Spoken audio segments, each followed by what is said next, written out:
Guyanese must be appreciative of their history and therefore should learn as much as they can about it if they are to know where they are headed. That's what former Mayor of Georgetown, Hamilton Green, says. And therefore the significance of our meeting today is to analyze what happened in West Africa and the world.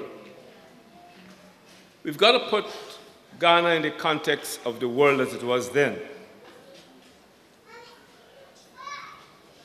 Great Britain was really great. And you must give those honorable gentlemen in Great Britain credit. From that little island, they controlled territories in Africa, in North America, in Asia, Hong Kong. They only gave up Hong Kong in 19-something, Carl.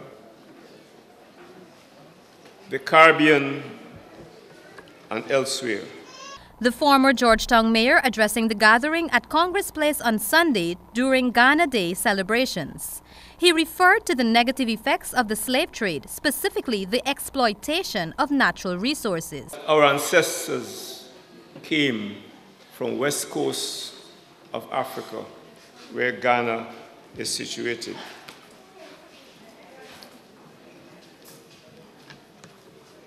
Again, mentioned before, we must know our history. The theme for this gathering is instructive. The key word is unity. For the past 8 years, Ghana Day is celebrated in Guyana since it was the first country on the African continent that attained its independence.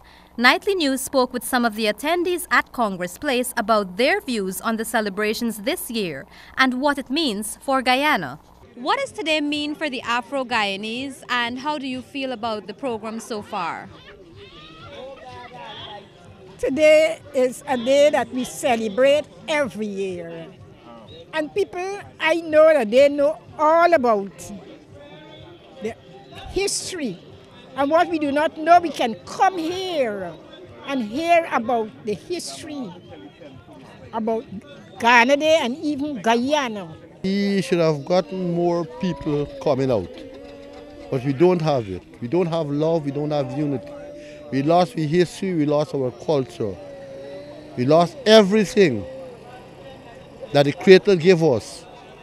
And how long we're not together united, we cannot be really independent. We would like to see more of this from our African people because they need to know their history and their culture. And as I say, people without a history or a culture, they are dead. And I just trust that we will see more of our people coming out at occasions like these because these are blessed occasions. This year's event was held under the theme, Designing a Strategy in Recognition of Our Rights to Demand Justice Over 200 Years of Unrewarded Labor and for Affecting Our Development Through Unity. It commenced Sunday morning with a parade which moved from the Square of the Revolution, then along Durban Street, Lodge, and culminated at Congress Place, Sophia, for a grand cultural show. An exhibition was also held on the lawns with a colorful display of African wear, accessories, pottery, figurines, and more. African foods such as cook-up, white and black pudding, drinks, and other treats were on sale. Reporting from Congress Place for HGP Nightly News, I am Kristen Macklingam.